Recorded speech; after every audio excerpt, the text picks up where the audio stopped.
here. Audio stream up. Go ahead and go. You're live on the thing? Yep. What up, though, everybody? This is Kyle, and you are watching Knockouts in 3 Counts, and we told you we'd have a very special guest, and boy, do we. Before we get to him, Dev, why don't you throw out your social media real quick so we can hurry up and get to our guest? Well, you can find me on Twitter at Devin63. That's DEVINTHE63. You can find me on Instagram at All Steak No Sizzle. That's one word. Make sure you're checking out the Reality Era News group on Facebook. We talk all kind of wrestling. Big topic, of course, is Becky Lynch being pregnant. So go ahead and join the group. We'll talk and join the conversation. What a way to start. And if you guys have been watching this for any length of time, I'm Kyle. You can find me at Detroit Knockout, at Detroit NOKOUT. Make sure you're following the show at all of our social media at KO3C Pod, Twitter and Instagram, and on YouTube at Knockouts in 3 Counts. Well, without any further ado, man, we've got 4-time Emmy Award-winning TV show host, the guy who brings us all the interviews from all your favorite wrestlers. We've got Mr. Chris Van Vliet. How you doing, brother, man? Guys, thank you so much for having me on. Hey, man, it's our pleasure. No, I appreciate you reaching out, and I'm always happy to talk about wrestling. Hey, man, we're in the same boat. Even though we're doing these interviews these days, man, we're still fans, just like you, bro. Yeah, well, look, we're all fans. Even the people in the ring, they're fans. Everybody in wrestling is, a fan of wrestling. Well, before we get started, man, let everybody know where they can find you on all your social medias and obviously your YouTube page, which they probably already do. It's at Chris Van Vliet, VANVLIET. That's Instagram. That's Twitter. That's Facebook. That's, YouTube and my podcast as well.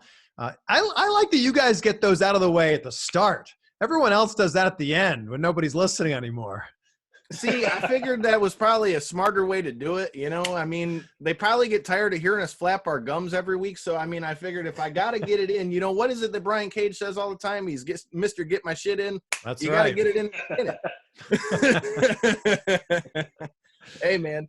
So with that being said, you've had, quite the, resume with what you were doing with the TV show hosting and all that kind of stuff before you started doing your wrestling YouTube channel. Tell me a little bit about, was broadcasting what you always wanted to do, or I know you trained to wrestle, so was broadcasting always the first thing, or did that come first? Yeah, broadcasting was it. That was number one. I remember being 4 years old, having a Fisher-Price tape recorder when tapes were still a thing. And I pretended to be my favorite radio show host. And that was something I always wanted to do. And in high school, we had a communication studies class where we got to make TV every week. And I was like, this is it. This is fun. And that's what I ended up studying in university and in college. And I was just I kind of just had this idea in my mind that I didn't want to have a job that I hated going to, because there's so many people that can't even enjoy Sunday because Monday's coming up next and they got to go to a job they don't like. So that was it for me. And I knew that TV was something that I was always passionate about. And I figured if I can give this a try and fail, at least I can say I tried, Hey, man, I can respect that because, it's funny. When we met in Chicago, that was actually our first big event. And the funny story with that is the whole reason that we even got credentials to that event was only because we interviewed Dave Silva. Nice. And so I was like, Dave, because Dave looked at our catalog, before we had him come on. And he's like, dude, I saw the guys you guys have had on, because it's funny. You interviewed Zicky Dice on whatever day that was, and then that Tuesday we had him on our show. Yeah, so, well, let me look. I have it on the calendar here. I had Zicky Dice March 25th, yep. Wednesday, March 25th. Yeah, so then that first week of April, we literally, I was watching the live stream and kind of started chirping back and forth because he brought up in your interview about the Jake Something thing, who happens to be a past guest of our show, and I'm like, well, what the hell? So, my question for you is, how, with the wrestling interviews versus what you do in your regular job with the, the TV hosting and things, is there, do you see any real big differences, and how does that work schedule wise for you at this point? Yeah. So for anybody that's, just seeing me on YouTube, which is awesome. And super thank you so much for that. But my quote unquote real job is hosting a TV show. I've hosted a show in Miami for 5 years. And that was like flying around the world, interviewing the biggest celebrities in the world. So to answer, the second part of your question, how do you find the time? Look, I think we find the time for the things that are important to us. We find time I for the can things relate. that, we're interested in, right? Like, how do you guys find the time to make a podcast? You carve out that time because it's important to you. I can completely relate with that because I get that question because I work full time at the post office, man. So like, wow, I literally on Tuesdays when we do our show, I drive from my house to Ann Arbor, which is a good 30 minutes, then from Ann Arbor to Royal Oak, which is another 45 minutes to get there. And then, that's after working and all that. But like you said, it's funny when it's something that you love doing, it's, you make the time for that, like always. Yeah. I mean, that old phrase is, you'll either find a way or you'll find an excuse. So for me, when I was working full time, I was hosting this show called Deco Drive in Miami, this amazing entertainment show on the Fox station there. I was like taking days off to travel to do wrestling interviews for my YouTube channel, or I would do an interview.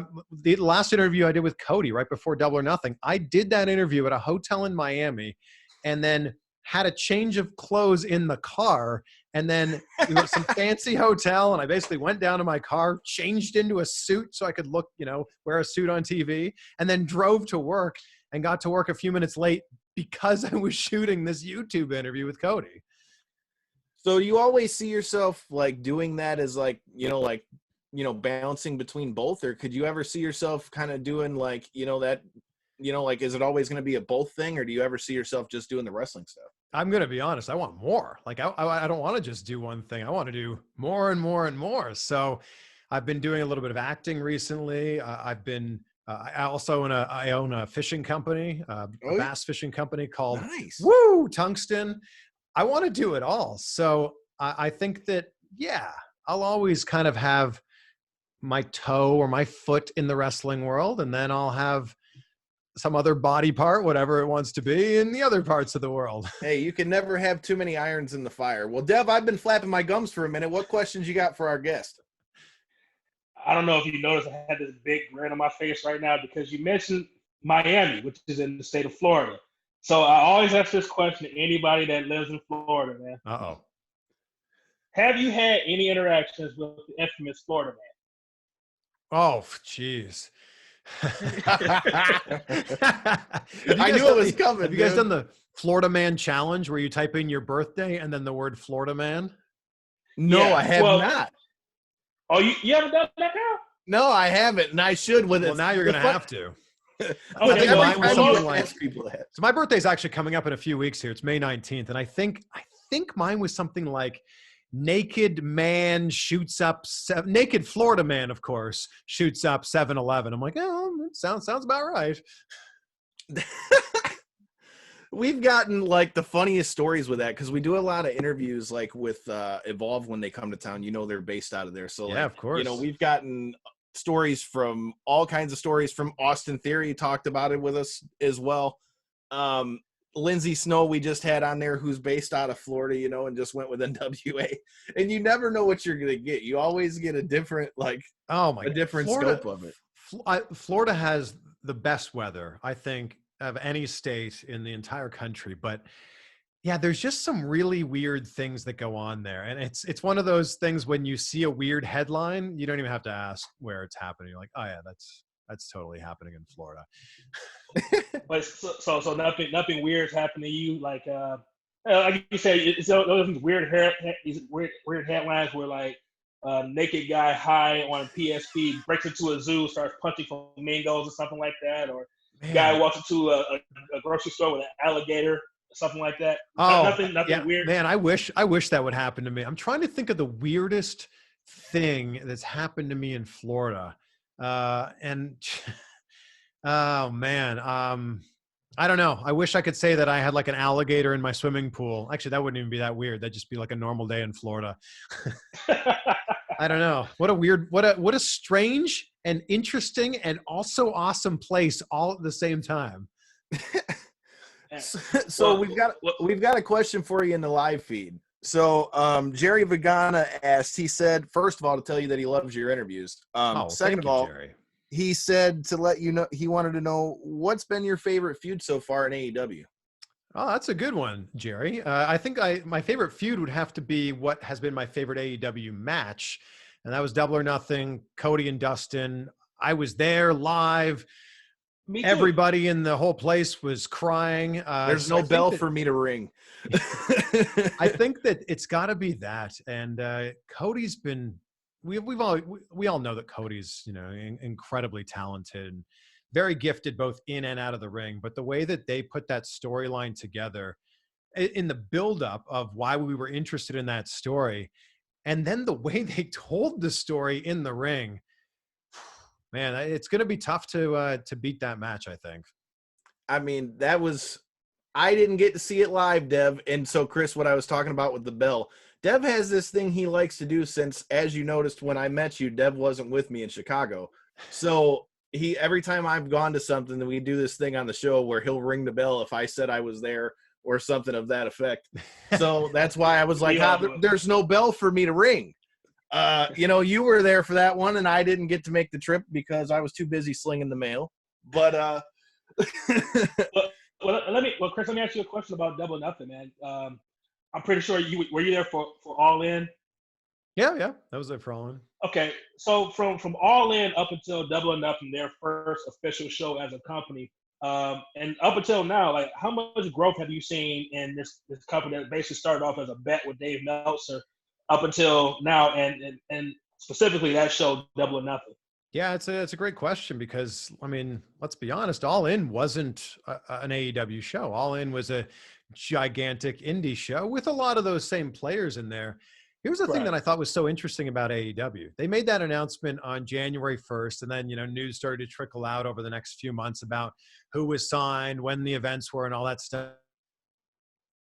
Oh, your mic went out. Chris, your mic went out. How about now? Let's try. You're good. This is.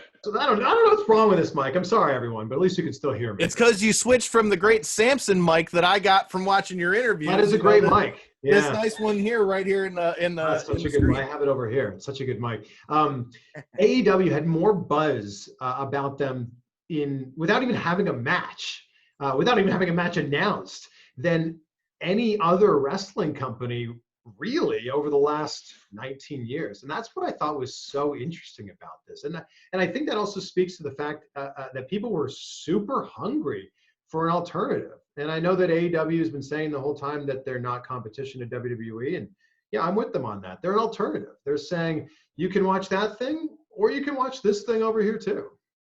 Right. So my question for you is, Jerry talked about, your favorite feud in AEW. You've gotten to work with AEW. First of all, tell me a little bit about that and how was that? And secondly, do you think we'll ever be seeing you back on AEW at all? We've seen both you and Alicia Toot there. I wouldn't mind seeing you back on AEW TV again. Yeah, it was so cool being able to work with AEW, and be part of their inaugural broadcast on TNT. It was such an honor and a privilege to be part of that. And then, a few weeks later, I worked another episode of Dynamite. To answer your question, I don't know if I'll be back. I'd love to, but I think they've got those bases covered. But also, we're not really seeing backstage interviewers right now with the way that Dynamite's being presented. So. Yeah, I don't know, but I'm around, and if they want me, they know how to find me. But we're definitely seeing less people working on any of the wrestling shows right now, so I can't see that being a position that they're looking to fill anytime soon with whomever they fill it with. Right. So with you being a lifelong fan and all that kind of stuff, man, do you have is there a specific interview? I always hear you say in a lot of your interviews, what's a match for somebody that, if they've never seen them before, that would be the best description of them. Do you have an interview with you being such a fan, like a favorite interview that you've gotten to do so far? And yeah, so, I mean, there's so many, right? It's like picking your favorite child, but right. Being a lifelong wrestling fan and really growing up and being like the hardcore fan in the Attitude Era, The Rock was, number one for me. The Rock was the person I always looked up to, as raising people's eyebrow and yelling, "It doesn't matter," in my high school all the time. So yeah, very nice. So plenty of practice. And The Rock's everything you want him to be when you meet him. So The Rock's definitely number one on that list. And, if I answer, you didn't really ask the question, but you said if there was the question that I asked, if there's a match that someone should watch if they're not familiar with this stuff, if someone wants to just see one of my interviews, I would say the interview I did with John Cena last year. I just really enjoyed that conversation. And I think we saw a side of Cena that we had never seen before. And he was just so in depth with his answers and so generous with his time. And I think that's definitely way up there on that list for me. Hey, man, I mean, you're talking about the interview where he kept kind of extending it, right? Yeah, which was so wild because I knew he had a very tight 10-minute window. And right around the 10-minute mark, I went to wrap it up, and he reaches in his pocket to grab his phone. You still got more time. I'm like, oh, yeah, so we keep going. How much more time do we have? I'll let you know. And I try to wrap it up again 5 minutes later, and he's like, you got time for one more. Wow. Not only am I getting an interview with John Cena on the busiest wrestling weekend of the year, WrestleMania, but now he's giving me bonus time. I can't thank him enough for that. We'll have the link to that in the description for you guys when you guys watch this on YouTube. Oh, it's very kind of you. Thank you. No problem, man. Well, you mentioned WrestleMania, and I want to get later on. I want to ask you about this year's WrestleMania, but you also mentioned that AEW is an alternative to WWE. So let's say that there's a fan out there that's watched WWE their whole life, right? Mm-hmm. And they decide, hey, I'm going to give this AEW thing a try. Can you describe to a fan that's been to a WrestleMania, been to, all the pomp and circumstances, all the events, WrestleMania weekend, can you compare and contrast what AEW brings with, one of their pay-per-views and the star cast that usually goes along with it? Well, I'd say that AEW it just feels more organic. It just feels like it's the hardcore fans. It feels like it's the fans that show up the Monday after WrestleMania that are there every single week. And I've always said there's a big distinction between being a wrestling fan and being a WWE fan. And it's unfortunate. There's a lot of people that watch Raw on Monday night and watch SmackDown on Friday night and have never been to an independent wrestling show or have never watched a single Impact Wrestling match. And it's just hard for me to be able to go, yeah, you're not really a wrestling fan. They're a WWE fan, and that's okay. Some people like Coke, some people like, Pepsi. But I'd say that AEW is the wrestling fans. And I think that everybody there is knowledgeable. Everyone sitting in the stands is knowledgeable about what's going on. And I think that everybody backstage is aware of that. That's why the storylines are layered, or the storylines are giving the fans something that they're looking forward to, something that they've been clamoring for a long time. Well, you mentioned indies too.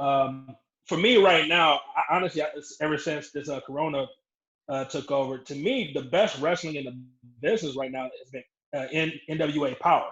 I was actually supposed to go to the last review, but it got canceled, the one in Atlanta. So do you watch NWA Power? Basically, you watch everything out there, and what are your thoughts on NWA Power?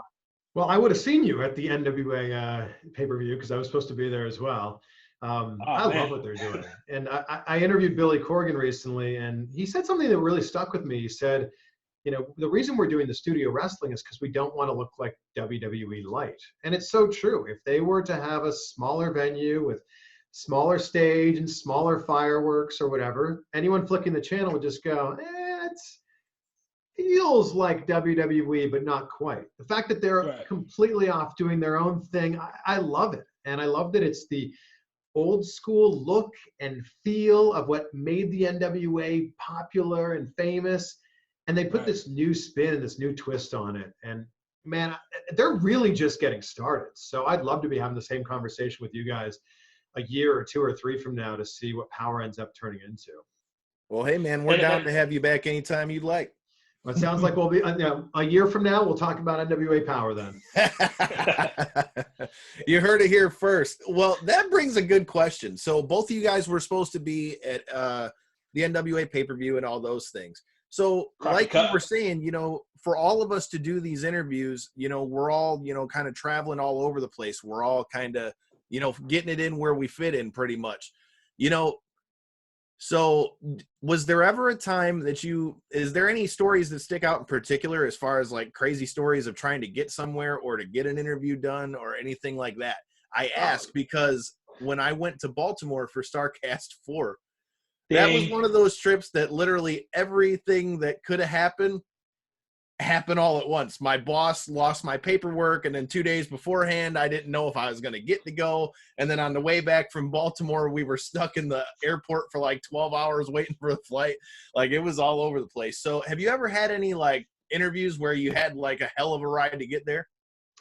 Well, I feel like a lot of the interviews have involved me either driving long distances or flying or whatever it happens to be. But one that really sticks out for me is when I did that interview with Chris Jericho last year. And it's the infamous sitting in the back seat with Chris Jericho, thing. And I know I met Jericho, was introduced to Jericho through a mutual friend. So I said, hey, I see you're doing this live podcast thing in Ocala, which is like a 4-ish hour drive from where I live. I said, if you're doing that thing, could we do an interview? And he's like, yeah, sure. So I went up there, and first of all, I get to it's like a warehouse where they're doing this interview, and there's like a line of all the people that are waiting to get in. And I text Chris Jericho and I go, hey, I'm here. And he goes, I'm in the black car by the door. I'm standing next to a black car, and I'm like, doesn't look like he's in this thing. So I like tap on the window. I'm like, is Chris Jericho in there? And they're like, no. I'm like, okay. So I call him. I'm like, I'm at the black car. Where are you? He's like, I see you. Turn around. I'm like, oh, okay. So that's already like strange and weird that like, he's like, let's do the interview in the car. Cause as soon as we leave the car, the fans are going to be making lots of noise, and that won't be good for the interview. So we do this interview, and it was basically the first interview he did after signing with AEW.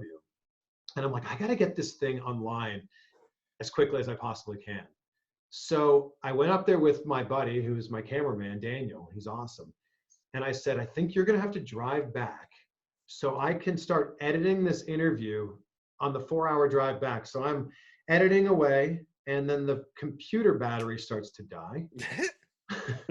So we have to stop at some rest station so I can plug in the computer so that we can start to export this file.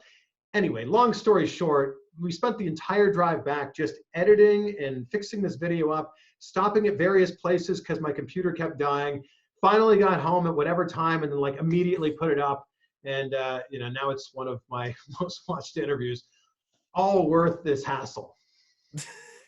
Man, doing stuff like that on the fly, even again, StarCast 4, man, like when you're doing like the scrums and stuff, like it's not like there's like great internet in these places you can just, even with me bringing my laptop with me, I'm like, dude, this just is not like, when we interviewed Excalibur, man, it was funny because we went over there, and we're from Detroit too. So like we talked about a lot of things, Detroit related and stuff.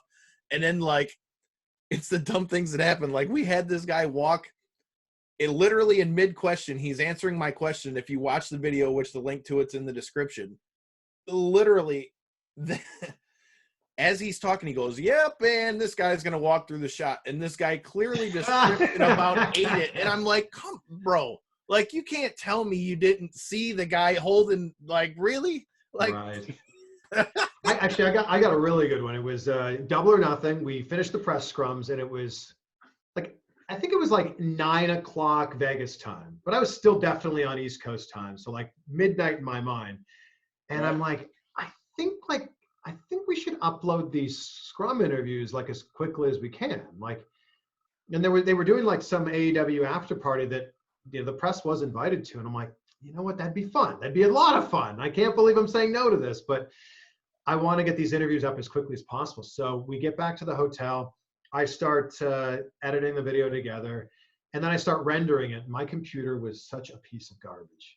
And this was actually what like made me get a new computer. So I edited together, whatever. The interviews were like 8-10 minutes long, and it went to start rendering, and it was going to take 51 minutes to render it. I love that.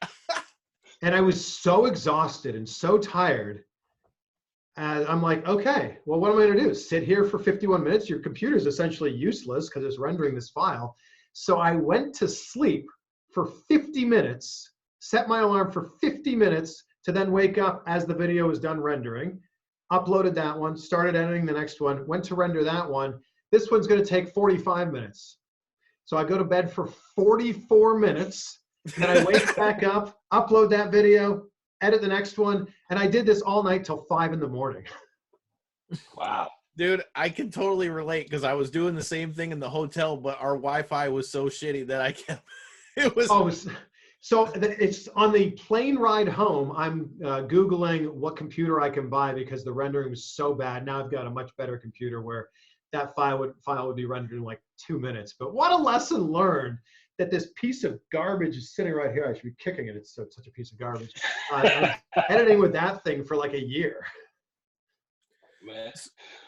Well, let me ask this question. This is a question we ask a lot of. Basically, any guest that comes on, we ask them a certain question. But I'm going to tweak it. I'm going to tweak it for you. Usually, the question we ask wrestlers is like, "What are your locker room etiquette rules? What are some pet peeves that you have?" And we've had people answer like Hema Tornado said, "Don't bring your baby mama into the locker room. Wash your gear, just stuff like that." But you being a journalist, what are some of your pet peeves or like your etiquette rules for being a wrestling journalist that people need to know? Good question. Yeah, well, I'd say the washing your hair one's good. If you're standing in those scrums, you don't want to be, you don't want to be the smelly guy that has to stand next to people. Oh my God, dude. I would say just be respectful, and I don't just mean that in the questions that you're asking. I mean that in your etiquette, all around. I think that you can show respect to your guests by paying attention. I think you can show respect to your guests by doing your research. And these sound like such simple things, but there's so many people that don't do these things. So I think that doing your research is number one. If you want to call yourself a journalist or a broadcaster or an interviewer, you got to do your research. And I think that just treat your guest with the same respect that you would hope to be treated with yourself. So it's funny you say that, man, because literally about 10 minutes after I met you in Chicago, my buddy's show, our buddies over at Breaking Down the Ring, they had their own booth. So they set DDP up right next to us. And he starts looking up, he starts looking down, starts looking up. So, you guys are a podcast. So, you gonna interview me, bro? And I was like, bet, because I had just read his book, I had read his book, and I'm like, well, hell yeah. I'm like, the chance of me getting to interview him again are slim and none, so I'm like, hell, let's go. And it was funny because he kind of like gave me a little bit more time because he could tell that I had like, in a 10-minute interview, we talked about everything from fitness to DDP yoga and his relationship with Cody, what he's doing with AEW, the whole deal. And it was just funny because, like you said, if you don't know what you're talking about, you run out of stuff to talk about real quick. Yeah. Where you look like a dummy while you're doing it. Yeah, one or the other, right? Like there's nothing, if you don't do your research and you're talking to someone, let's use DDP as an example, it would be so embarrassing to be like, so, have you ever won a championship? Yeah, what are you up to? You doing anything interesting lately? Yeah, you're in good shape. How do you do it? How's your mom? So, with that being said, let's get back to a little bit of a wrestling question. So, I've heard you mention it before. Why? What is your all-time favorite wrestling moment, and why might it be WrestleMania 18? Oh, because I was there. Yeah. So WrestleMania 18. Ding ding. Yeah. Rock Hogan. So jealous. It's the greatest match of all time. And I was there. I'm as old as WrestleMania. So I was 18 at WrestleMania 18. And the crowd was just so electric. And I went in there fully thinking I was going to cheer for The Rock because of the things I mentioned earlier and how much The Rock meant to me.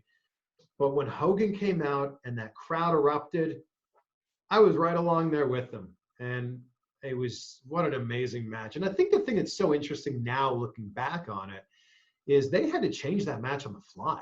It was supposed to be Rock, the babyface, Hogan, the heel, and they changed that within 30 seconds of hearing the crowd reaction. and still made it one of the most memorable matches, one of the best matches of all time. And I think that just speaks to how much of a pro The Rock is and how much of a pro Hulk Hogan is. Now, had you done anything wrestling related at this point yet? I guess officially, so this is March 18th, 2002. I had been a backyard wrestling champion. Chris Sharp was the two-time HCW champion at this point. I was a high school wrestler, so that was really it, though. And other than that, I was a fan. But it was actually that summer that I went to wrestling school for that summer, and then basically had to make the decision, like, do I continue with wrestling school or do I continue with school, college? Because you really can't do both. You know, it's too hard to be all in on both of those. And I didn't want to be 50-50 or even 80-20 or whatever would happen to be. So I decided, let's get my education, let's get my degree. Wrestling will always be there. And now I'm fortunate to be able to do a little bit of both, kind of the broadcasting side of wrestling. So I have to tell you a funny story about WrestleMania 18, since I know that that's your favorite moment. So that year, so at the time I was 10 years old. So yeah. So yeah, Dev, I love to make you feel old. But so one of your past guests, and a guy that all of us here in Michigan know real well, Rhino, my dad used to work out with him, right? So nice. For my birthday at the gym, he takes me to the gym, and, you know, obviously when you see these guys on TV, they look a lot different than what you see in person most of the time. And so I walked in, and at first, being a young kid, it didn't really register, right? So I come in and sit down at the table, and he's like, and I'm just kind of not really picking up what's going on. And he's like, he whispers "Gord" to me, and I'm like, oh, then I got it. He gave me a copy of WrestleMania 18 autographed on tape before it had come out. Oh, wow. Yeah, like I met him there. And then after that, like, because our show covers wrestling and MMA, like, so we've had a lot of guys from UFC and Bellator and all that kind of stuff as well. Nice. And so I was still fighting actively at the time. So he would, every time I'd see him at the gym when I would work out with my dad, he'd be like, so you still doing that powder puff MMA stuff, huh? And I'm just like, damn, bro, like, why is it gotta be all that? Wow. So I just thought about that when we knew we were going to do the interview, because I've heard you mention that with WrestleMania. Well, I'll show you. I have a WrestleMania poster here. That this is one of my prized possessions. So it's WrestleMania 18, and then it's signed right here by Hollywood Hulk Hogan. That's dope. So next time I interview The Rock, I guess I got to ask him to sign that. Sign the other side for you. What's really interesting about that autograph is Hogan signs things differently based on what it is. So I got him to sign two things. He signed the Winged Eagle, which you can't see on camera, but it's in this shelf here. He signed that one as Hulk Hogan, the whole Hall of Fame thing, and then Hulkamania, and then he signs this one as Hollywood Hulk Hogan. I just think that's so cool. Wow. That's dope, though, man. Like, I've got, so I don't know if you can see it in the camera, but up there in the left corner, I've got a picture. It's got Cactus Jack, Dude Love, and Mankind on there. Oh, yeah. I met Mick in New York last year, and he signed it in blue ink over the Dude Love, yellow over the Cactus Jack, and then black over Mankind. Oh, so wow. I've kind of got something similar to that. So that's so cool. Yeah, it's funny how people do that, though, because, like, I was gonna say, I totally understand what you mean. But I didn't, like, the cool thing is I didn't ask him. That was instinctively, like, he sees the black bandana. Oh, I'm Hollywood Hulk Hogan on this one. NWO for life. That's what he signed on that. So I know your first wrestling interview was Bobby Lashley, if I'm not mistaken. Yeah, that's right. Yeah, 2007. So if Bobby Lashley was your first, can you tell me a little bit about that? So obviously, like you said, you've been a fan for how long? And for you to do that with Lashley and that being your first one, what was it like going up to that, and what were your thoughts going into it? So at this point, so it's 2007. I'm 2-ish years into my broadcasting career, having just worked as like a news reporter at a very small station in Ontario, Canada. I was in Peterborough, Ontario. And then I went from there to hosting this show on MTV2 Canada. So like this huge step up. And now we're interviewing musicians and we're playing video games and we're viewing video games. And I was like, if we're interviewing all these celebrities and musicians, could I interview a wrestler? And they're like, yeah, sure. I said, well, SmackDown with ECW is coming in like a month. If I can like reach out and make the right contacts, would we be able to put that on our show? And my boss is like, yeah, sure, why not? So I took this, like this was my mission now. I was gonna find whoever I could find that worked at WWE Canada and reach out to them and pitch this idea of we need to have a wrestler on our show. They basically wrote back and like, oh yeah, well, Bobby Lashley is doing interviews next week. We'll pencil you in. I'm like, it was that easy? Like, number one, I sold my boss on this idea. And number two, WWE's just like, sure, here's a wrestler. I can't believe this at this point. And I've met other wrestlers, at this point, but it's usually been a quick like handshake or see them at an indie show or something like that. So I'm preparing like crazy for this 10-minute interview with Bobby Lashley, who, by the way, in person is just a giant boulder of a man. He is just huge. So we do this interview, and I'm going to be honest, it didn't go that smoothly. It was okay because we edited it down for it to look okay on TV, but there were some moments I thought would go differently, or some things that they weren't awesome. But I'll never forget, the interview ends and I go to put my arm around him for a photo, and it was like putting your arm around like, I don't know, a slab of rock. Like he's just such a beast of a man. So that was how it all came to be. Kind of just me going, I have the opportunity to meet a wrestler by getting them to come on my TV show. Like, this feels like I'm cheating the system somewhere. That's kind of how it was with the DDP thing, man. But that brings another good question, right? So, like, by that point, you'd already obviously been doing TV stuff. Like, for us, like, we've had a lot better success when it comes to, like, Impact or NWA or an Evolve or, something of those lines for us when it comes, or even AEW for that matter. AEW is a lot easier to work with at times. Did you have any problems? Like Ring of Honor too? Yeah, them too. They've helped us out a ton. That's how we got another past guest of your show as well, PCO, man. Oh, he's awesome. Oh, man. He's been on our show a couple times now, man, and is it's quite the interesting interview for sure. Yeah, he's great. So my question with that is, like, was it hard for you as you were starting to, like, kind of open yourself up in the wrestling world as far as interviews wise, or did your background in TV kind of like help with that? Well, I'd say that my first bunch of interviews, so that one with Bobby Lashley was 2007. I'd say my first 5 years of interviews all happened because I was at the TV station. It was kind of like, we'll do the interview with you, because I was working wherever I was working at that time.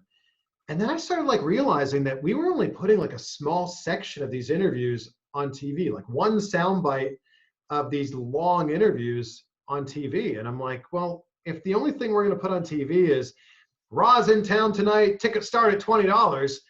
And I asked them all these questions about current storylines and how they worked their way up in the business. I was like, somebody else is going to enjoy this out there that's a wrestling fan like me. So I honestly just started posting my interviews to YouTube kind of by accident. Like, I just started posting them like, another fan out here is probably going to appreciate this because I appreciated it. And that's really how it began.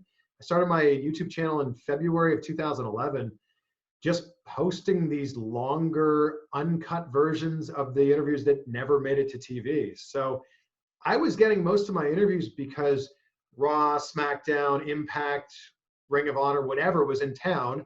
They were coming to the TV station for an interview, and I just happened to be the guy. And it wasn't really until 2000. Well, I was going to WrestleManias and getting a few interviews at Access, but it wasn't really until like 2017, 18 that I was actually going out of my way, driving to independent shows, and going, I've got this YouTube thing that's kind of becoming a little bit of a thing. I might as well actually like start going to like make these interviews happen myself. Hey man, we were in the same boat because a lot of local like guys that have started stuff up around us will ask like, how did we get some of the people that have come on with us? I said, honest to God, by going to the shows, dude. Yeah. Like telling them Yeah. like, hey, I got a show I can help you promote, you know, like it's like you said, you know, like I've heard you say, you know, the whole vague goals gives you vague results. I'm wearing the shirt. You know, you see what I did there? You know, so I've heard you talk about that, man. And it's like, really, that's how all the stuff that we've gotten to do thus far has happened as well. But I just got a question for you in the live feed from Ben Feng. He said, what's your favorite wrestling feud of all time? I don't know if it's the Rock versus Hogan one, but that's one of the questions we just got for you. Well, thank you, Ben. I don't know. Rock Hogan was a great match, but the build-up for it wasn't that long or that big, other than, you know, I'll never forget that promo, though. You headline WrestleMania. After WrestleMania, how about headlining one more WrestleMania with The Rock? The Rock. That was awesome, dude. And then Hogan goes, yes. My favorite feud is McMahon and Austin, because that's what really got me hooked. Good choice. You know, late 90s. I'd always been a wrestling fan. I'd always been familiar with wrestling in the 80s. It was on at my grandparents' house, but I wasn't like a super wrestling fan until the Attitude Era. And it was actually one of my really good friends who watched every Monday religiously. And one Monday at 9 o'clock, I'm like, all right, fine, I'll watch this thing with you. And I'm like, oh, this is awesome. And it was McMahon, Austin, and look, what person in their normal life wouldn't want to flip, their boss off and, you know, give them the stunner and pour beer on their face, whatever. So, hey, I know a guy. So I think that's one of the greatest feuds in the history of wrestling, because it made the wrestling that we're talking about now possible. Well, that actually leads into a question I wanted to ask you. Listening to you, it sounds like you're like a year older than me, so we've been watching wrestling a long time. Has there ever been a time where you just didn't watch wrestling, where you were like, you know what, I'm not really interested in watching it? Because for me, that like 08, 09 to like 2011 time, I really wasn't watching it. I just got back into it like 2012. So was it like a long period where you didn't watch wrestling? I don't know about a long period, but I had a summer job when I was in college, and I actually lived away from home. And Monday night they were watching something else, and I just had to like kind of bite the bullet and be like, guess I'm not watching it anymore. And then after a few weeks, I was like, I think I'm okay with like just taking a little break from it. So this was 02.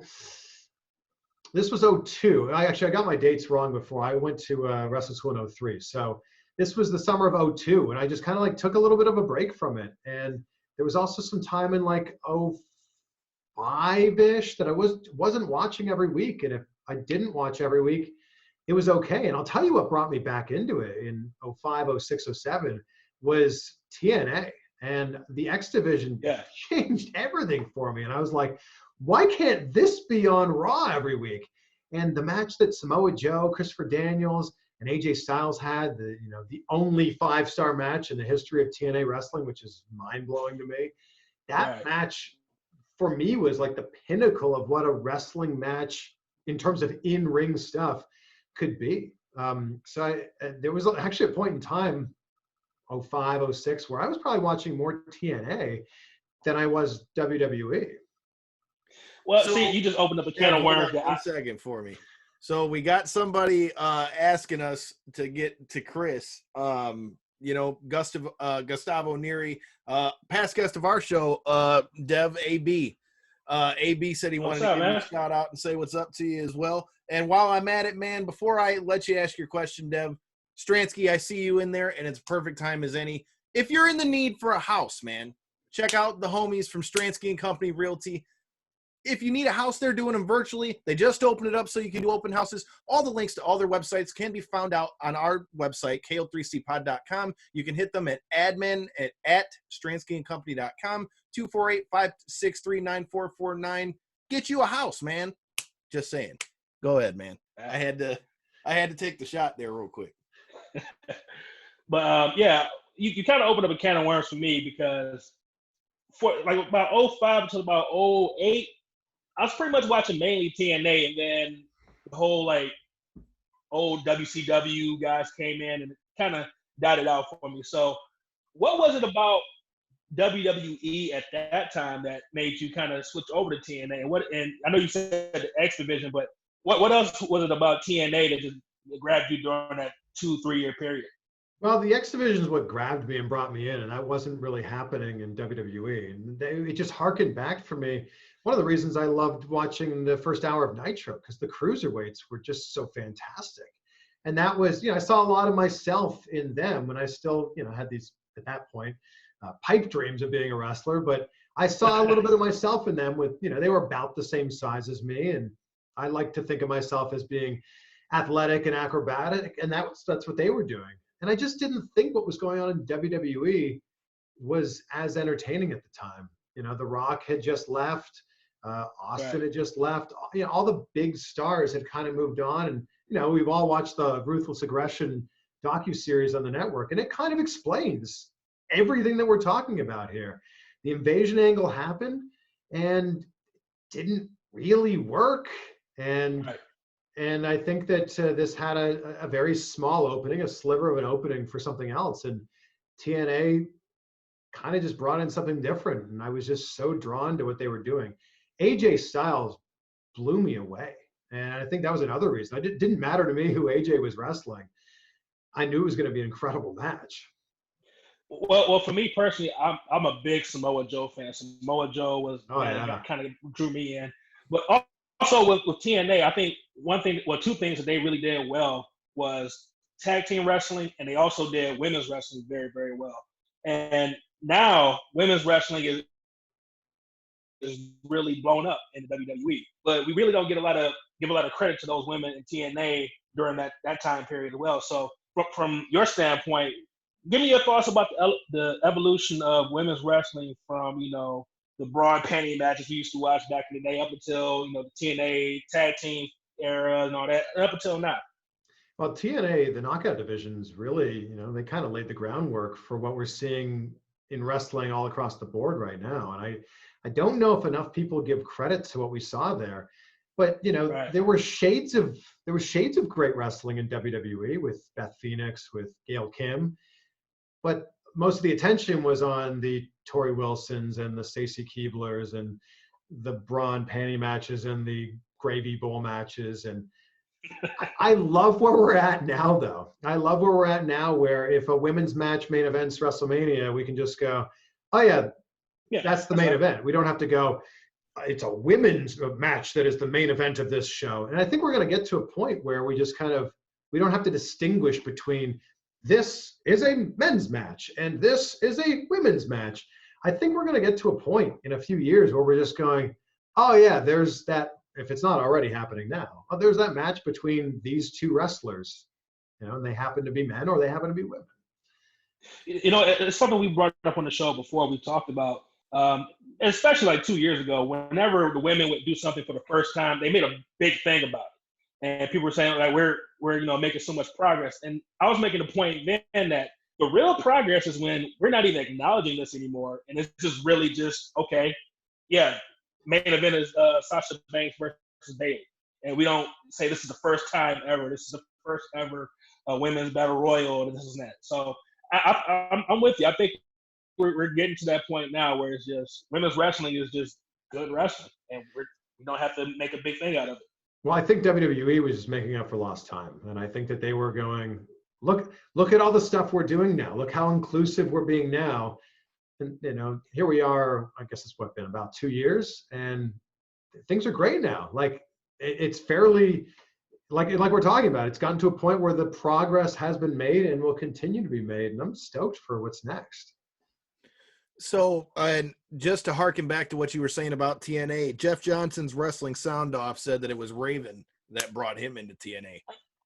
Wow. Okay. Wow. Well, Raven's great, but of all the people, like that's an interesting. Although the work that he did in TNA was awesome. He had some really cool stuff in TNA, man. I remember I got to see him wrestle here at like the Taylortown Trade Center when he was still working for TNA, man. And they beat the hell out of each other all through like the Trade Center. And it was a sight to behold for sure. They really let Raven be Raven in TNA. They did. They let that gimmick go wild. I loved it. See, I would have liked to seen them kind of redo something sort of like with the Flock, because I always liked that when he first came in, but give him a Flock where he was able to do what he wanted with it. Like you said, he kind of had more of a, it was kind of let him be Raven in there. I'd have liked to seen what he could have done with a group like that in there. Yeah, I guess unfortunately, we'll never see that. Yeah, I mean, hey, there's a million things I'm sure wrestling fans could think of that they'd love to see. This is true. Yeah. Hey, if PCO was a world champion just a few months ago, Raven can have another run in TNA or Impact. It's true. Hey man, Chris Sabin said he might be coming back to TNA, man. I mean, damn, anybody. I mean, you never know. Or not TNA, excuse me, Impact. So that leads into a question for you though, is with all the interviews you've got done, is there anybody that's still is there anybody in particular that's on the hit list for you that you want to interview? Like somebody, even if it's somebody, it could be wrestling or non-wrestling, that's something that's just an intriguing interview that you want to do. I mean, Vince is going to be the top of my list. Not just from a wrestling standpoint, but what a brilliant businessman he is. The reason we're sitting here right now having this conversation is because Vince is a brilliant entrepreneur. And, this interview is probably not likely to happen, but I will continue putting it out into the world to hope that maybe one day it does happen. But the way that Vince's mind works is brilliant. And instead of just sitting there having a conversation about this storyline or that storyline that worked or didn't work, I'd love to have a conversation with him about his drive. He has this insane drive and this incredible mindset. So Vince, for sure. Stone Cold Steve Austin's been on my list and hasn't happened. It kind of happened. Too. I did an interview with him via satellite when I was working at the TV station I was at in Cleveland. A 5-minute interview for the movie that he was doing at the time. It was still very cool, but I want to be able to shake his hand, look him in the eye, drink a beer with him. And of course, who wouldn't? It was funny when I got to meet him in New Orleans. The first time I met him was when I was 8. So this would have been 2000. And I saw him at Autorama. And so I went to New Orleans and went and bought the thing, one of the packs to go meet him or whatever. Cause that was the first time he'd done any type of I remember in years. Right. So apparently I didn't read the fine print, because it said in said fine print that, you could get him to sign 2 things, which he signed my belt as well, but he couldn't take a picture with him. And I'm like, what the hell? I was like, dude, I went and paid all that money and can't even take a picture. And so I'm walking through the lobby of the Sheraton, and this guy goes, I've got 5 pro photo ops left. And I'm like, dude, if I don't at least get a picture, and I haven't seen this guy in 22 years, I'm going to be pissed. So I walk in and he goes, I told him the story and he goes, well, damn, it's like a family reunion. So dude, he would be. Hey, Kyle, we got about 5 more minutes, man. So why don't you get your last question in there, man? And that really was my last question, is who would be the goal interview for him. So what do you got, Dev? Oh, well, last question for me would be, we kind of talked about your career and you getting into journalism. Right now, the world's in a weird place right now, just period, especially in the wrestling business. Yeah. So first, where do you see wrestling going after this? And then how does that fit into your life, interviewing people and going to wrestling events? Well, I think we're all chomping at the bit to at least watch wrestling on TV with a crowd. And look, I'm so grateful and so happy that Raw and SmackDown and Dynamite and also Impact are continuing to put on shows, because it gives us this tiny little sliver of what normal life used to be like. So I appreciate that. But at the same time, it doesn't feel the same. So I'm excited. I think a lot of wrestling fans are excited to see and, more importantly, hear a wrestling show with fans again. But everyone keeps throwing around this term "new normal," and I think there's going to be a lot of things that are going to change. I think there's going to be. I'm excited to go. I can't wait to go to a crowd, and when it's safe and healthy and everything's fine. But I think there's going to be a lot of people who are going to be a little trepidatious at first. I think there'll be people that would have gone to shows that are now going to hold back and go, I'll wait 6 months, a year, 18 months, or whatever. So I hope that wrestling's able to make the rebound that we're all hopeful that it makes. I'm hopeful that everything, the economy, sports, jobs, I hope that everything's able to make a rebound. But I think there's a real opportunity here in everything to really grow from this. And this is a really interesting time to kind of look within, find out what's important to you, find out who's important to you, who are you still keeping in touch with during this time when this is the only way we can really keep in touch with people. But I think that, you know, we all have the opportunity to come out of this on the other side better.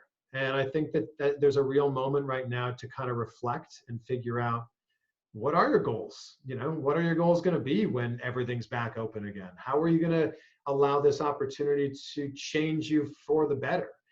So for me, I've had to adapt. You know, I've done all my interviews in person up to this point because I appreciate that style of interview better.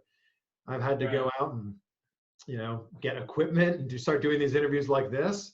And I think that we're all trying to find ways to figure this out and pivot. And, you know, if we have to go right, we'll figure out a way to go right. If we have to go left, we'll figure out a way to go left. Hey, man, I mean, I think that's all we really can do at this point. Well, like he said, when they're wrapping us up, I just want to tell you thank you so much for your time, man. And once we get out of this, we're definitely going to have to bring you back on, and hopefully I'll see you around at another one of these events, and hopefully this time Dev can make the trip. Well, thank you guys so much. This has been so much fun. Congratulations to you guys on all the success you've had. And I look forward to seeing you guys in person and when we're allowed to, actually, like being able to shake hands and high five. Nice fist bump. We can do that for now, the virtual fist bump.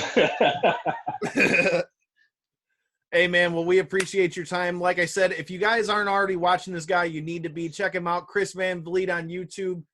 Look, this guy's got the full list of all your favorite stars that just left WWE. You know, you had the big Black Wednesday that just happened. Check out his interviews with Matt Cardona, Heath Miller, excuse me. You know, you've got Hurricane. There's all kinds of good stuff up there. Yeah, and coming up, Aiden English. I'm going to interview him this week. Nice. Kurt Hawkins next week, and Bully Ray is lined up. So we've got some big ones on the way. So if you are subscribed, thank you so much. You're awesome. And throw your social media out there one more time for the so at Chris Van Vliet, VANVLIET, which I think is down there. There it is. So that's on all social media. So come say hello. It'd be great to virtually meet you. Hey, man, like I said, it's awesome, and we've got plenty of our guests in the comments that are all saying they hope they see you around at these events one of these days too. So I just want to say again, please come say hi if you see me. Hey, man, I did, and look what happened. We had the interview. Here we are. Hey, man, we appreciate your time. Keep doing your thing on YouTube, man. Like I said, you're killing it, bro. We're trying to get like you out here, bro. Well, don't get too good. You know, I still got to be able to get these interviews myself. Hey, man, we'll have a good one. Stay in touch, brother, man. All right. Thank you guys so much. Appreciate you. Cool. Later. Be well. All right. Be well. And thank you all for watching Knockouts and 3 Counts. Peace. Till next time. Peace.